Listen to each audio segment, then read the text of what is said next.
The Guided Goals podcast gives you the tools, direction, and resources you need to pursue your passion project. I'm Deborah Eckerling, Project Catalyst, and this is the Guided Goals podcast. Our guest today is Jon Wuebben, and we're going to talk about content marketing. Jon is the CEO of Content Launch, a content marketing platform provider, as well as the author of the bestselling Content is Currency, Developing Powerful Content for Web and Mobile. Jon, welcome. How are you doing? Hey, Deborah. Good to see you. Good to see you as well. Why don't you tell our listeners a little bit more about you? Let's see. Where do I start? It all started in 1971. No, I'm kidding. Been in content marketing. You don't have to go back that far. Content marketing has been something that I've been doing for about 12 years. And I started a company called Content. Well, actually, before that, it was called Custom Copywriting back in 2003. So we started doing copywriting for a lot of ad agencies back in 2003, 2004. Did a lot of SEO type articles, things like that. And then that morphed into the whole content marketing thing, which sort of started around 2008, 2009.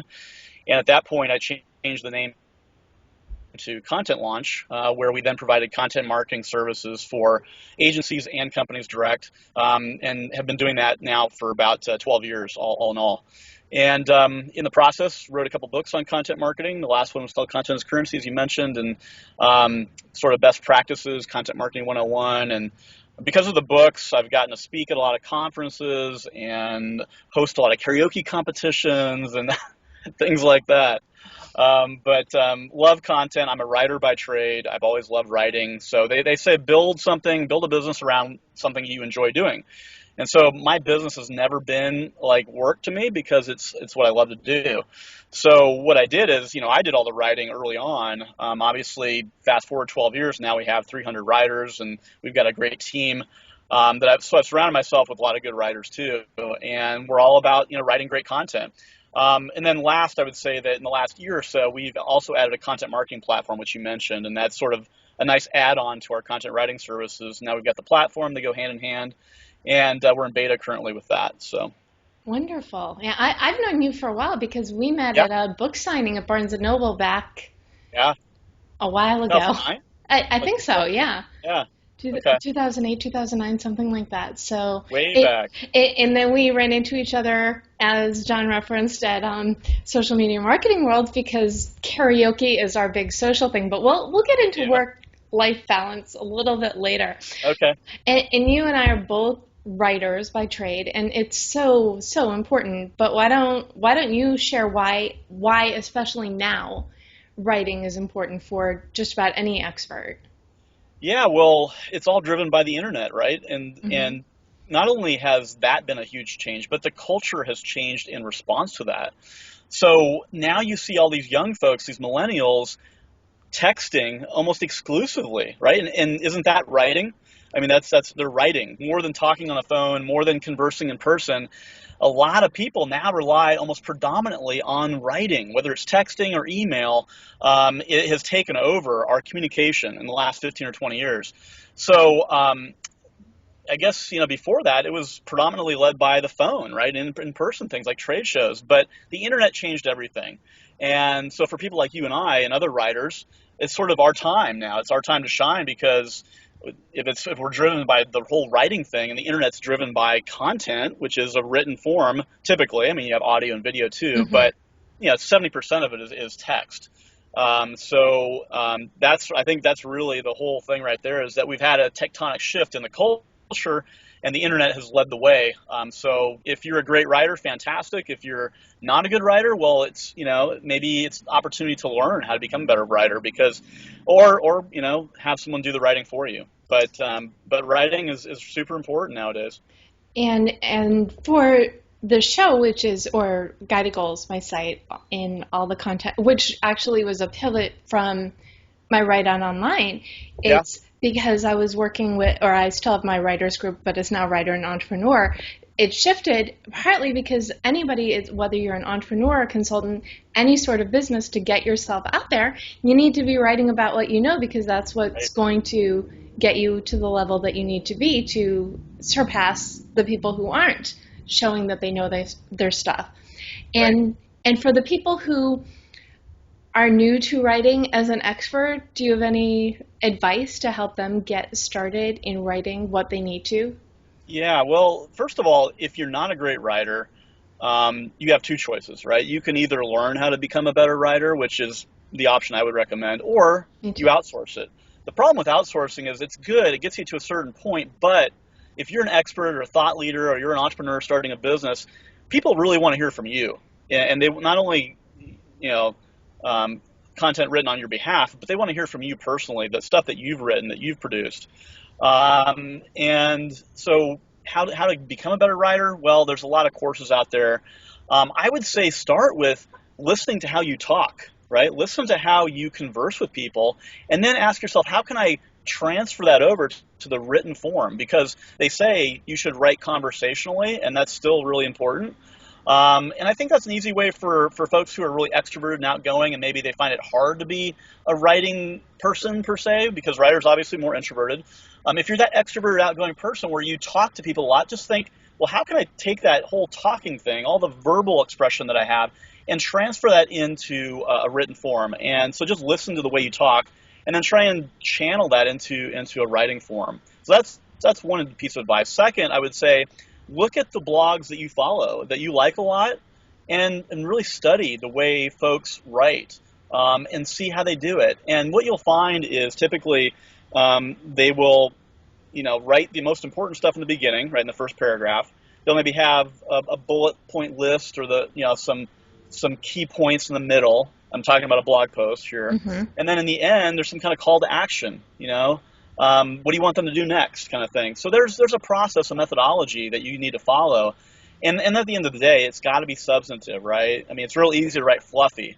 And a lot of people that talk a lot, are more fluffy in their communication, right? But when you write, you have to be substantive, and you have to make a point, and you have to educate and inform, right? So that can be a little bit of a different kind of thing for folks that are used to simply just talking it out. So that would be kind of my recommendation for folks that are just getting started. And I hope that's not too long of an answer, but I'm pretty opinionated, so. It's funny because you're talking about writers who are so introverted, and then there's you and me, and I don't think anybody would use that word to describe either one of us. We can straddle the line, right? Well, a different author I met at Barnes & Noble years ago said, I write for the book tour. So those are, I guess, the people like us. Yeah, right. So for blog posts, what length do you recommend? Because I know that's constantly changing. It should be short, Yeah. It should be long, it should be whatever. What do you think? Yeah. Well, it's more about the quality, obviously, than the quantity, but I will say that it's got to be at least 500 words, right? And that's maybe 3 short paragraphs. But I will say, if you want to really stand out and really make an impact, make them 1,500 words, right? Because you don't see a lot of blog posts that length. And typically the ones that are that length or more are the ones that really get shared. You can put a lot of meat into them, and it's always, I think you get more readership, just in the ones that I've seen that I like. So I would shoot for 1,500 and instead of writing 20 blog posts a month, write 10. Write 5 to 10 really substantive, longer ones, and I think you'll get more bang for your buck that way. That's a really, really good point. Yeah. And where do you recommend sharing it? Other than everywhere? Other than everywhere? That's great. Or more specific of Yeah. what everywhere is. Yeah, right. So there's some great content out there. There's a lot of great content, but there's a lot of great content that hasn't been distributed or shared correctly, right? So if you've got the best content in the world, but you're not distributing it and getting it out there the right way, then it's all for nothing. So it's really important. This is a very important question you asked. So when you write it, it's going to go on your blog first, right? Your blog is your hub for everything that you do with your content. That's your home. Once it goes on your blog and you publish that, you should automatically have it connected to your social channels through Hootsuite or another tool. So it automatically publishes to Twitter and Facebook and LinkedIn immediately, right, when you publish it on your blog, okay?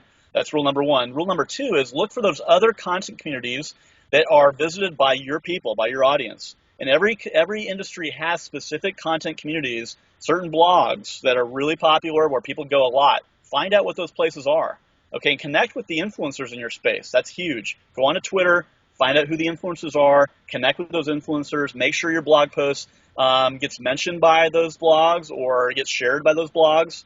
because you want folks to curate your stuff too, right? You want to curate things from others, but you also want your stuff to be curated by others too.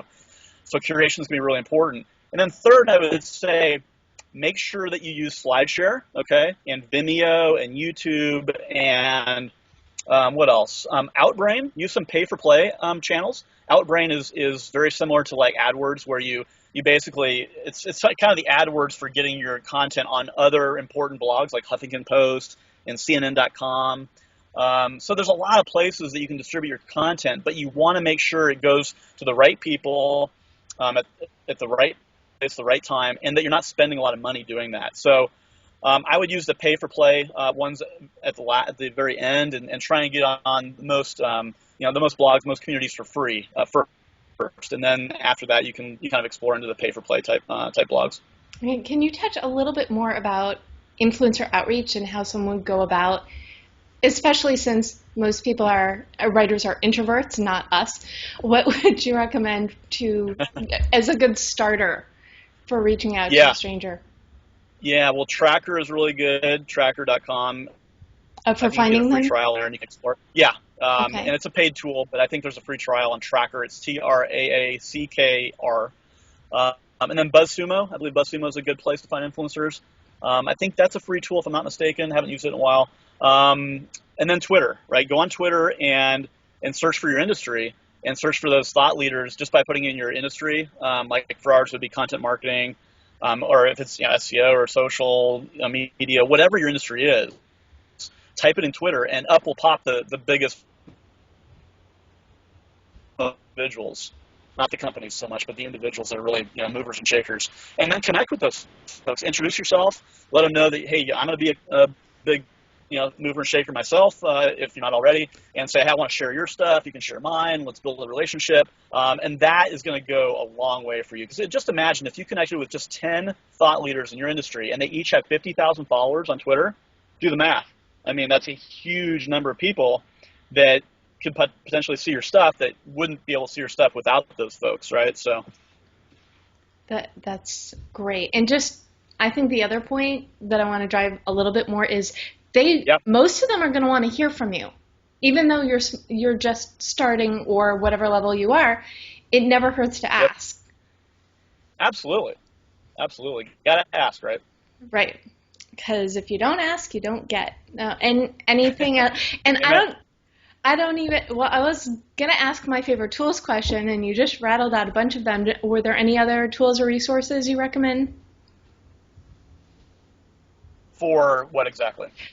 Can you be more? No. Okay, sure. Well, you mentioned Hootsuite, and you mentioned finding. Well, what is your favorite social network to share things on? Great question. Let's do that one. I would say Twitter, and then LinkedIn. It's pretty close between nation platforms like Marketo, Eloqua, HubSpot. We're a big HubSpot partner, and we use HubSpot for our own content. And through HubSpot, and I believe it's true for the other automation providers, if you post a blog out there through HubSpot, and our blog is on HubSpot, you can automatically post it to your LinkedIn groups automatically. So every time I publish a blog, it goes out to 30 of my groups on LinkedIn, and it literally goes out to like 300,000 people every time I post a blog, just with the click of a button. So that's another little trick and tip is get on LinkedIn groups, become a member of the most important groups in your space, and then be an active contributor there. And all you got to do is just post a blog 3 times a week, and you are an active contributor. Just connect it. You can connect it through WordPress or your marketing automation provider, whatever you need to do. But I'd say LinkedIn groups is really powerful. Other tools, I would start with those, and then you'll eventually find ones that are connected to your community, to your industry. And that's a really important point is every industry has 5 or 6 or 7 blog communities where you need to be, and it's different for every industry. So one way to find those blogs is you can find them through Twitter, but just Google them, right? Just Google your industry plus blog, and up will pop the top 10 blogs in that space, right? Oh, that's great. I like that. And it's so simple. Yeah. I think the thing that people tend to forget is in this day and age, everything is relatively simple, and sometimes we just make it a little too hard for ourselves. Well, we forget, right? We forget Hmm. it's about the blocking and tackling, to use football reference, and it's also about the low-hanging fruit, right? And that is low-hanging fruit they can pick very easily within a week. You can get all this stuff done, really, within a week. Okay, good. Well, let's talk real quick about work-life balance. What What's do you? that? Yeah, exactly. I mean, other than spontaneous karaoke every year at this particular conference. Every year? You mean every day? Oh, do you do that as well? I do. I'm usually karaokeing once a week. Yeah, at some place. Mm-hmm. That's good. Yeah, my next karaoke night's coming up, which is like karaoke, John, karaoke. The podcast. So, what other sorts of things do you do so you're not working constantly? So my gig, my part-time gig is songwriting. I don't know if I mentioned that to you, Deborah, when we were last together, but I've been writing songs for about 12 years. So when I go home at night, I relax by just hanging out the piano, have a glass of wine, and I sometimes will just write for an hour or two. And I play piano just about every day. So for me, it's therapy, and it's great because it's sort of turned into almost a second career for me. I'm releasing my first album next month after 12 years of writing, but it's a lot of fun. It's a great That's stress reducer. wonderful. Yeah, Congratulations. thank you. That's fantastic. Well, Yeah, yeah. you'll have to send me the information. We'll throw you in the newsletter. Cool, cool. We'll get that out there. Okay, so I want to leave my listeners with a couple goals, and usually I do professional and personal, but Yep. I'm feeling like we should do a two-part professional goal because you've mentioned so many important things. I think basically people should get off this podcast and just write a blog post. Yeah, absolutely. Just especially if you've been stopping yourself from writing, just sit down and write a draft of something. Yeah, and if I can speak to that real quick. So a lot of Please. people, introverts, extroverts, all people find it difficult to start something totally new and fresh, right? To get the creative juices flowing. And I would just recommend, because it's worked for me over and over again, if you're having problems, if you got writer's block, I want you to go make yourself a thing of coffee and pour yourself a cup of coffee, drink it, and then start, okay? If you need a little inspiration, sometimes the caffeine can help do that. So there you go. Oh, that's wonderful. That's great. Another simple little easy trick. Okay, well, I'm gonna try that the next time. Usually, Yeah. I've never occurs to me to do that, but yeah, okay, I'm gonna give it a shot and tell If you you're a right up. coffee drinker. If you're not a coffee drinker, try a Coke. Oh, well, Or a any nice form of caffeine or yeah, anything that's refreshing. there you go. That's a good. I'm always like you, always writing, so rarely do I have the luxury of not being able to write. So that'll be a fun little experiment. And I think I want goal part two to be to reach out to 5 influencers. I Okay, think I that's like a that. nice, safe number to start out. Do a little Yeah, search and just say, yeah. hey. And any final thoughts? Anything you want to add? So the question you just had on, was it professional goals or professional recommendations? Yes. Repeat that again. Oh, Exact question. well, I like people to stop listening and go and do something immediately Yep. to get inspiration from the podcast and move forward. So, Okay. do you have anything additionally to recommend? Yeah. So one thing that's worked for me over and over again is, and it sounds simple, but folks have just heard maybe 15, 20 minutes of me rattling on here, and hopefully you took some notes. If you didn't, I recommend you write down 3 or 4 things that you learned from this little 15-minute segment, and then focus on those 3 or 4 things and do at least one or two of them. Like you mentioned, focus on one or two of them and get them done in the next 3 days. One thing I like about a guy named Tony Robbins, who everyone knows who Tony Robbins is he's very big on that, right? I mean, hearing it and taking it in is one thing, but when you write it down and then make it a goal and put it on your bulletin board, or put it on your Evernote or whatever you use as a reminder tool, when you see it in front of you, it helps you get it done, right? Yes, completely So, agree. so that I would leave the audience with that. Okay. Yeah, I'm all about if you write them down and it's another way of committing. Yeah, And if you force yourself to look at them, you're yep, going to do them. yeah, that's right. Thank you so much for joining us today. This is Deborah Eckerling speaking with Jon Wuebben on the Guide to Goals podcast. And keep us posted on, Jon, keep us posted on your album, and those listening, keep us posted on and how you're doing on your goals.